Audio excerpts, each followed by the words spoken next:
एक छोटा सा गांव था। कुछ दिनों से उस गांव में एक चुड़ैल चिड़िया आकर रहने लगी थी। वो रोज रात को निकल जाती और अपना शिकार ढूंढती, लेकिन जैसे ही सुबह होती वो चुड़ैल एक आम चिड़िया बन जाती। एक दिन की बात है, चुड़ैल रात में अपने शिकार की तलाश में घूम रही थी। तभी वहां उसे एक पक्षी आता हुआ दिखाई दिया। अरे वाह! शिकार खुद ब खुद चलकर मेरी ओर ही आ रहा है। उस पक्षी को पता नहीं था कि चुड़ैल उसी की ओर देख रही है। वो चलते चलते चुड़ैल के पास पहुंच गया। चुड़ैल, बचाओ! अरे भागो! चुड़ैल, चुड़ैल, भागो, भागो! बचाओ मुझे! चुड़ैल, मेरे पीछे चुड़ैल है। लेकिन चुड़ैल उसे भागने नहीं देती और उसकी गर्दन में अपने दांत गड़ाकर उसे मार देती है और उसका खून पी जाती है। मजा ही आ गया इतना स्वाद खून पी के। खून पीने के बाद चुड़ैल चिड़िया आसमान की ओर देखकर चांद से अपने लिए शक्ति लेने लगती है। ये चांद ही तो मेरी शक्ति का राज है। इससे पहले कि कोई मुझे यहाँ देखे, मुझे यहाँ से चले जाना चाहिए। इतने में सुबह हो जाती है और चुड़ैल चिड़िया एक आम चिड़िया के रूप में आ जाती है।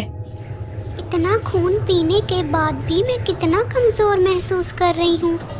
जब तक चांद रहता है उसकी रोशनी से मुझे ताकत मिलती है, लेकिन चांद के जाने के बाद मैं कमज़ोर महसूस करने लगती हूँ। कुछ दूरी पर गांव में उस पक्षी की लाश सबको दिखाई देती है। हे भगवान, कितनी दर्दनाक मौत हुई है इसकी। पता नहीं किसने मारा है इसको। वह चुड़ैल चिड़िया गांव में ही एक छोटी सी झोंपड़ी बनाकर रहती थी। दिन में वो आम चिड़िया की तरह ही रहती थी और गांव में घूमती रहती थी, लेकिन किसी को भी कोई नुकसान नहीं पहुंचाती थी। लेकिन जैसे ही रात होती वो चुड़ैल चिड़िया बन जाती और अपना शिकार ढूंढने के लिए निकल पड़ती। एक दिन की बात है, चुड़ैल चिड़िया बहुत कमजोरी महसूस कर रही थी। पता नहीं ये चांद कब निकलेगा जिससे मैं उसकी रोशनी से थोड़ी सी शक्ति ले सकूं। फिर कुछ ही देर में रात हो जाती है और चुड़ैल चांद की रोशनी में अपना शिकार ढूंढने निकल पड़ती है। कुछ ही देर में उस चुड़ैल चिड़िया को एक और शिकार दिखाई दे देता है। बिना समय गंवाए वो उस पर झपट पड़ती है और उसका खून पी जाती है।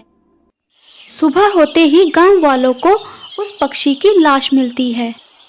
वह चुड़ैल चिड़िया भी आम चिड़िया बनकर उन पक्षियों के साथ खड़ी रहती है। हे भगवान, कितनी बेरहम मौत दी है। आखिर ऐसा कौन कर रहा है हमारे गांव में? मेरी मानो तो रात को घर से बाहर निकलना बंद कर दो, तभी ये सब बंद होगा। अगर ये रात को निकलना बंद कर देंगे तो मैं शिकार किसका करूँगी? मुझे तो बहुत मुश्किल हो जाएगी। अगले दिन अमावस की रात होती है। उस दिन चांद नहीं निकलता है। पता नहीं अमावस वाले दिन चांद क्यों नहीं निकलता। मैं तो चांद की रोशनी में ही शिकार कर सकती हूँ, इससे मुझे शक्ति मिलती है। अगर ऐसे ही रहा तो मेरी सारी शक्ति चली जाएगी। पता नहीं ये चांद क्यों कब निकलेगा। चांद की रोशनी ना मिलने की वजह से चुड़ैल चिड़िया की हालत खराब होने लगती है। चांद, चांद, चांद, मुझे चांद चाहिए, मुझे चांद चाहिए। सुबह होते ही वो चुड़ैल चिड़िया फिर गांव में घूमने लगती है। कुछ समय बाद रात हो जाती है और चांद निकल आता है। आखिरकार चांद निकल ही आया, लेकिन अमावस वाले दिन नहीं निकलता तो मुझे बहुत कमज़ोरी महसूस होती है। ऐसा लगता है जैसे मैं मर ही जाऊंगी। क्यों ना इस चांद को मैं अपने पास रख लूं और इस चांद को मैं चुरा लूं। हाँ, यही सही है। मैं इस चांद को चुरा लेती हूँ और अपने पास रख लेती हूँ। इससे मैं ताकतवर हो जाऊंगी। चुड़ैल चिड़िया चांद पर रस्सी डाल देती है और रस्सी के सहारे चांद पर जाने लगती है। आखिर में वो चांद को चुरा ही लेती है और अपने साथ लेकर आ जाती है। आखिर में मैंने चांद को चुरा ही लिया। अब से ये चांद मेरा है। हे चांद, मुझे अपनी रोशनी दो ताकि इससे मैं और ताकतवर हो जाऊं और कोई भी मुझे मार ना सके। इस तरह से वो चुड़ैल चिड़िया चांद से अपनी शक्ति लेने लगती है और इधर चांद ना होने की वजह से गांव में अंधेरा छा जाता है। अरे भाई, आज तो अमावस नहीं है, ना ही बादल छाए हैं, तो ये चांद कहाँ गया? तारे ही तारे नजर आ रहे हैं पूरे आसमान में, चांद तो दिख ही नहीं रहा। इसकी वजह से बहुत अंधेरा हो गया है। इस तरफ वो चुड़ैल चिड़िया चांद की रोशनी से अपनी ताकत बढ़ा रही थी। उसी वक्त उसकी झोंपड़ी के आगे से राणो चिड़िया निकलती है और वो चांद की रोशनी को देख लेती है और उसी समय वहाँ पर रुक जाती है।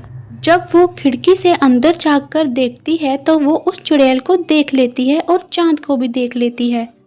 सुबह होते ही राणो चिड़िया गांव के सभी पक्षियों के पास जाती है और उन्हें सब कुछ बताती है। पक्षियों, हमारे गांव में एक चुड़ैल चिड़िया रहती है। मैंने उसे उस झोंपड़ी में देखा है और जो रात को सभी पक्षी मर रहे थे वो उसी चुड़ैल चिड़िया की वजह से मर रहे थे। वही उन सबको मार रही थी। और हाँ, चांद को उसी ने चुराया है। उसकी झोंपड़ी में मैंने चांद को देखा है, वो उसकी रोशनी से ताकत ले रही थी। कालू भैया, आपके पिताजी पंडित हैं, तो ये बात आप अपने पिताजी को बता दें और उन्हें कहें उस चुड़ैल का हल निकाले। राणो चिड़िया की बात मानकर कालू कौआ अपने पिता को सारी बातें बता देता है। अच्छा, तो ये बात है। उस चिड़िया को मारने का एक ही हल है। जब वो चांद की रोशनी ले रही हो, उस चिड़िया को मिट्टी के घड़े में धक्का दे दो, मैं उसमें उसको बंद कर दूंगा। रात होते ही कालू अपने पिता और राणो चिड़िया के साथ उस चुड़ैल की झोंपड़ी के बाहर खड़े हो जाते हैं और देखने लगते हैं। जैसे ही चुड़ैल चिड़िया चांद की रोशनी लेने लगती है तो कालू के पिताजी उसको धक्का देकर मिट्टी के घड़े में बंद कर देते हैं और कालू चांद को आज़ाद कर देता है। चांद चुड़ैल के चंगुल से आज़ाद हो जाता है और फिर से आसमान में जगमगाने लगता है और गांव में फिर से रोशनी हो जाती है।